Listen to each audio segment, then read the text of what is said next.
Kia ora tātou. I mua I tō tātou nei kōrero I pāna ki tā tātou nei mahi. He tū tēnei ki te mihi ki ngā kaiwhakahaere o te kaupapa hirehira nei. Mai I te tira taio o Patuharakeke tēnei te mihi ki a koutou. E mihi hoki anō ki ngā mana whenua o te rohe nei, Ngāti Tūwhare toa. E tū tēnei ki te mihi ki a koutou. Mō koutou manaakitanga I tēnei rā, nō reira, tēnei te mihi ki a koutou.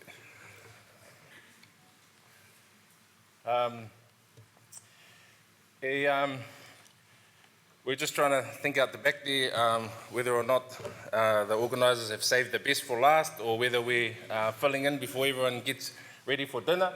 But we'll sort of just get straight into it and acknowledge starting off with our pipiha, ko Pukekauri te maunga, ko te rerenga praoa te moana, ko Takahiwai te marae, ko Rangiora te whare hui, ko Patuharakeke te hapū tihei o Māori ora. Our brief kaupapa for this afternoon will go through the mahi that we do within our Taiao unit, and you'll sort of get to see the understanding of how our group works. And if we start with acknowledging how the Taiao unit started right back in the early days, and you'll see throughout our presentation the intergenerational input that our Taiao unit has as each one of us come up to present our part to the kaupapa. Honouring our past, it's always important within our mahi that we acknowledge the tupuna that left us all these amazing tohu, mātauranga, and the whenua for us to be able to take that on and help it guide everything we do within our mahi, right through from mātauranga all the way to tikanga. And within our little unit, you'll see how important each person's role is in that kaupapa and what each one of us brings. The cornerstone of the indigenous forests which make up Pukekauri and Takahiwai hills is always right at the beginning, right from the maunga all the way down through the mini awa, right down to the moana, guides us in every way that we do our mahi. It's home to our rangatira rākau, our taonga. It's referred to in our pepeha, our tribal traditions and all our kōrero. It also forms the backdrop for our marae and kāinga and Takahiwai, and most of all central to our identity. It is a key water catchment for the area, and why Māori was the driver for the Public Works Act land appropriation of the early 1960s, which we'll hear about more. Later on, I'll go into a bit more detail as to where I fit into the kaupapa, but next up we have Sheila. Kia ora. Kia ora. So we wanted to progress from honouring our past and moving into understanding our present. And so what we've done is we've gone through an exercise to develop our operating plan for the Taiao unit, which has 4 key areas, or a few more, but we'll talk about 4 today. So one is through the lens of local government. So I know Charles Worrell said, we don't all need to be a part of the kaupapa that was spoken about by Tina Poro, but we need to understand it because it impacts us on the ground. He haerenga ki te māramatanga, so a lot of what Tina's already touched on as well around MPS Freshwater. MPS Freshwater has the concept of te manawa te wai. It isn't te manawa te wai, and it's not tikanga. And then our current work program that we've designed into 3 of those areas, so whanaungatanga, mana whakahaere, and kaitiakitanga / manaakitanga.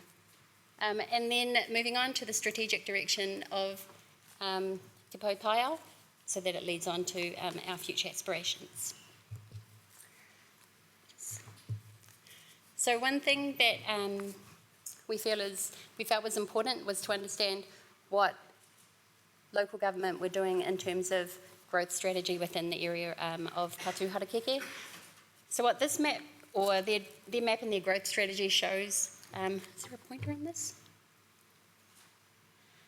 is that here are the Pukekauri or Takahiwai hills, and it shows that it's considered an outstanding natural landscape. So within our rohe, one of the large outstanding natural landscapes that we are looking to have transferred back into Māori ownership has an overlay of an outstanding natural landscape over it. What this map shows is that, how do I go back? Is that here where a lot of, so Northport, the refinery, and some of Golden Bay, that's considered a high growth node for taitokero as well. So within our rohe, we've got whenua Māori that was confiscated, that we'll want back, that's got an overlay of outstanding natural landscape, and it's within a high growth node area. It's important for us to know as Māori what council are wanting to do, because it tells us how we need to plan ourselves to ensure that we remain current for our future generations, where our planning remains current. I also just wanted to touch briefly on the progress of MPS Freshwater. So over the last 20 years, there's been a few key pieces of legislation or articles that central government have signed up to, and one of them is UNDRIP, or the United Nations Declaration for the Rights of Indigenous People, and I just wanted to touch on that briefly because of Tina Poro's comment about how legislation is systemically changing the way in which government are interacting with Māori, and that's Article 8, where it talks about Indigenous peoples and individuals have the right not to be subjected to forced assimilation or destruction of their culture. So it's important that we support people like Tina Poro, and when she calls us to hikoi, then we do. So through from the 2000s, where we saw the first MPS Freshwater, we saw government vote against UNDRIP, through to the 2010, where we see them endorse UNDRIP, and then through to the 2020s, where we start seeing tikanga being infused into legislation through values such as, or concepts such as te mana o te wai. And I think, I'll just touch on it really briefly. The importance of te mana o te wai is that it's tikanga based and that it's starting to infuse ethical decision making into resource management in Aotearoa. It's starting to move away from it being a yes, no, you can or you can't do it, to a is it good, is it bad within a moral context, and that's tikanga based. Where we see tikanga being infused into legislation, you know, we've all talked about whakapapa today, we've talked about whanaungatanga, manaakitanga, kaitiakitanga, and mana whakahaere, so I won't bore you guys too much with that. But the first slide that I wanted to talk about in terms of our kawa or our tikanga is around whanaungatanga, and I think we went through an exercise of going, well, how are our relationships based? And at the top of our pyramid should always be te ao Māori relationships, so those of rangatiratanga, our whānau, hapū, iwi, and even our other iwi te ao Māori entities, so you know, where Māori aspire to start their businesses, we should be supporting those. Te tiriti-based partnerships, where we consider Crown entities and Crown Research Institutes a part of that layer of partnerships, because the Crown has made lateral movements with those entity creations. And then under that being te tiriti-based relationships, so our local government, CCOs, and professional bodies that are created by our government entities. And then stakeholders. So we spend most of our time down here and not enough of it up here. So our aspirations are to flip the triangle, have more time in te ao Māori and less down below. So that's kind of the end of our whanaungatanga. I'll pass over to Steve, who will talk about our mana whakahaere and the projects we're undertaking. Tēnā koutou. Kōrero ko tutu Māori. Engari, ko Aotearoa te whenua e whakatupu mai e au. I tupu waki au I raro I te marumaru o manaia ki te tau te rerenga parawa. E roto I rohe o Patuharakeke. No rua kāka hau. Ko Johnson tuku ingoa whānau, ko Steve hau. Kia ora. Yeah, so I get to do all the cool stuff, eh? I get to be on the ground, walk in the streams, fall in the streams, play in the mud. So that's where I'm at. So in 2022, and it's been mentioned, COVID came around that time and disrupted us a little bit. So in 2022, we got to do a project, He aha te Māori o ngā awa o Patuharakeke, which is cool, was funded, partly funded, or mostly funded actually by Te Wai Māori, so it's really cool to be here and speak to it. So, and it was also the basis, what it was done, what like our objective is, the basis was we didn't really know what was happening. There was we identified 4 different maunga streams in Takahiwai and Pukekauri, which runs from the forest, and it's pretty much, it's ki uta ki tai. It's from the ngahere down to the moana into Whangarei Harbour. So what we wanted to do is get baseline data. We basically didn't have any of it, so we started with Ari and myself. We got all the kuia and kamatua together, kapu tea and just kōrero, just yarn, see what they come up with, and we got to find where this whānau put their corn, where this whānau was allowed to swim, wasn't allowed to swim. So that was the basis of it. We needed that to start with. And then the second we went, are these streams where they were? So we loosely termed ground truthing. And then after that, we just developed the monitoring procedure. So on the 4 different streams, we decided they came from the ngahere. So we did on the 2 on each one. So there's 8 different monitoring events. So we caught it up in the bush and we caught it down in the farmland. So we had that real contrast, which is really cool. And this was, our goal was to get this data so we can pass it on. Ari's mentioned succession, and I think that's been talked about so much here, and that's what has to happen, in my opinion anyway. If we don't do that, then we fall over.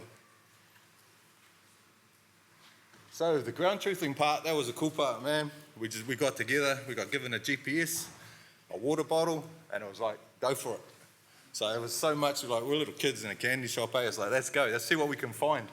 So this one here is a Takahiwai stream, and it runs into the Pukekauri Dam, and that's what was taken. So it's about 7.5 k's, and about 4 of it runs through farmland. So when we did it with a GPS, we started right at the bottom, and we walked up and we marked anything we thought was interesting. So we marked small stones, what was on the bottom, how the bottom was. When we come across midden, we marked all that. We marked where we saw tuna, we marked where we saw redfin bullies, we marked and the bridge culverts, because through the farmland, most of the culverts are pretty cool, pretty good, but some of them needed some work. So this was going to guide us to where we wanted to go with it, and hopefully give us outcomes for Pukekauri Dam and how we could restore it and how we could look after it. So yeah, so it's pretty cool, and with the project that's coming up, through the outcomes of what we did, we're going to be able to do some restoration through that farmland. Because there's plenty of inanga in there. We haven't found it yet, but there's bound to be an inanga spawning site there. It's just so perfect for it with the freshwater, saltwater wedge happening in there.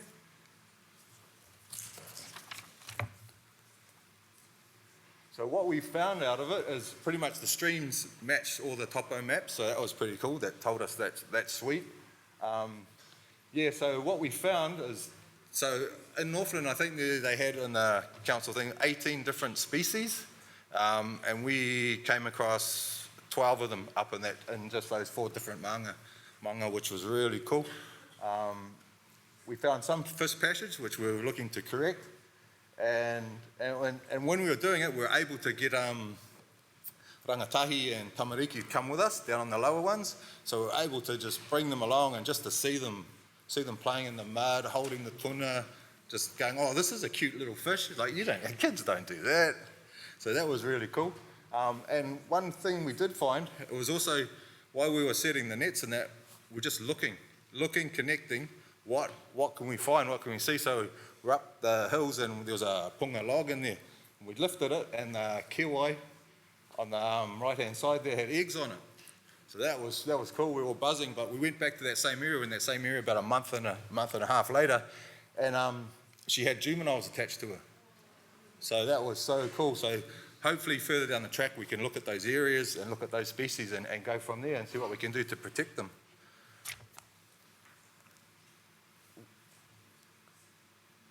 All right, so hang on, how do we go back? That one. That's Pukekauri Dam anyway. It's pretty cool. It's an amazing water body actually. Okay, so we also do some partnerships and work. This project here, Northern Inanga Spawning Habitat and Restoration Project, is in conjunction and partnership with Whitebait Connection. So we're working with them, our two rivers out at Waipu. So a little bit out of Ruakaka, but Waipu, the Ahuroa and the Pohuinui. So we've got Ahuroa to do. So what we look for is the saltwater and freshwater wedge, because it's a real big tidal river, and it's quite surprising with the groundwater, and the ground's holding heaps of water, how far that freshwater wedge can move. Like we've found it moving 3 k's. We'll find it here and we find it there. And then to use the Whitebait Connections phrase, so when you find that wedge, that saltwater wedge, either side of that is the party zone for the ngahere. And so when they move into that area, that's the love zone. That's where they do their business and do all their stuff. But it's a bit of a shame that they die after it, but yeah, so we try to find that love zone, and that guides us to how we're going to protect it, what can we do, liaising with farmers, landowners to restore it.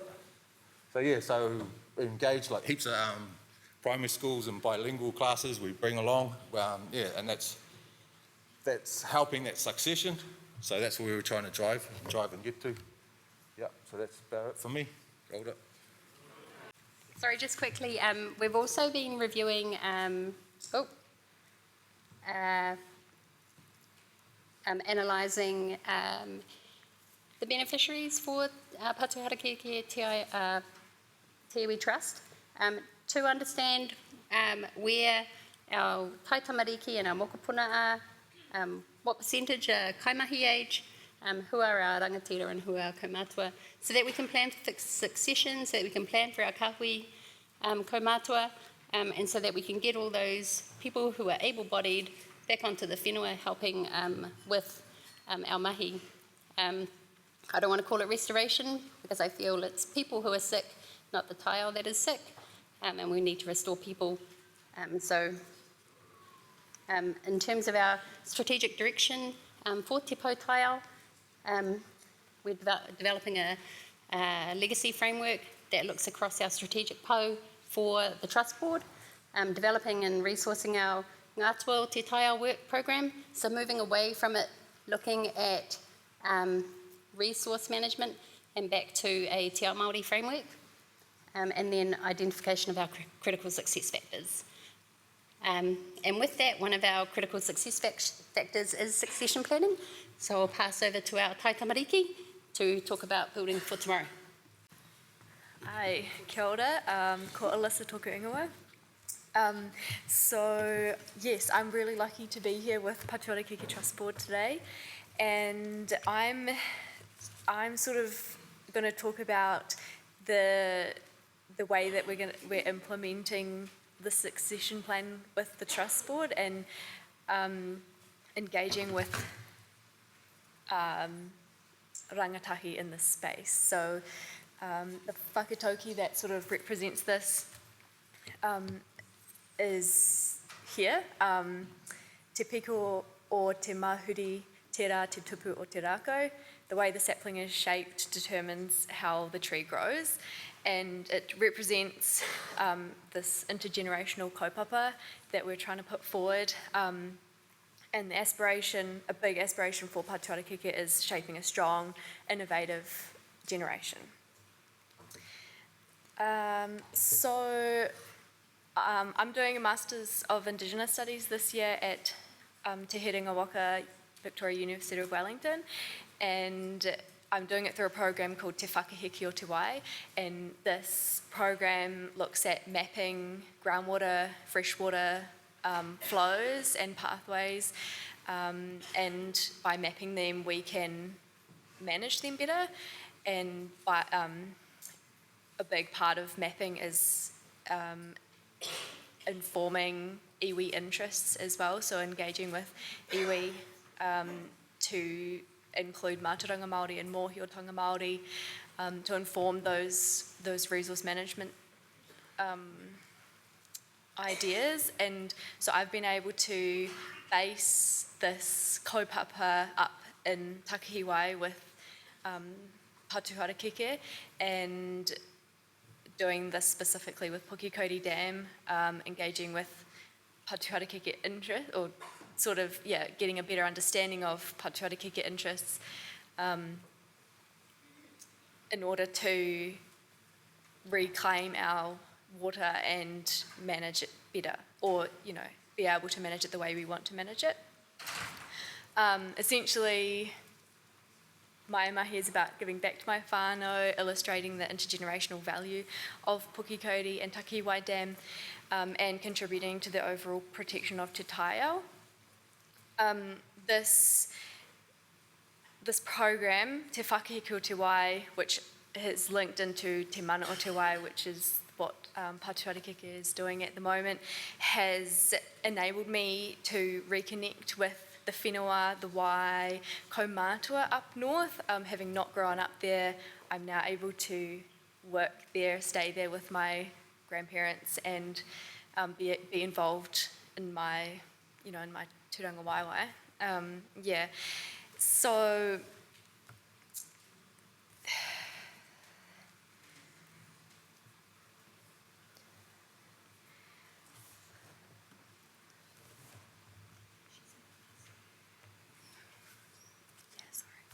I'm running out of time.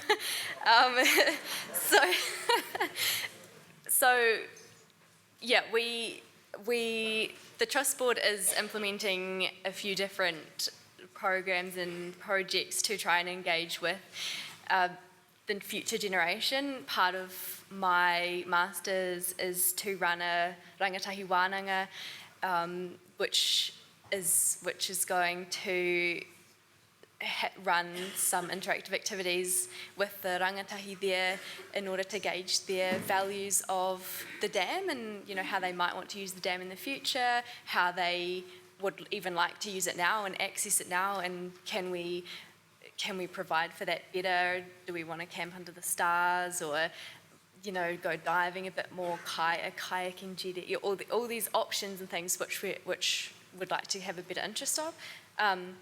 Better understanding of, and ultimately be able to combine these oral histories, the rangatira oral histories with the kaimahi that are on the ground now, and also rangatahi visions for the future to get a holistic understanding of Patuharakeke aspirations. And it's basically all about balance, and the idea that we're taking is taking the past and the present with you into the future, and recognising the importance of all three parts of this image. The history and today, and also the importance of the future and our rangatahi.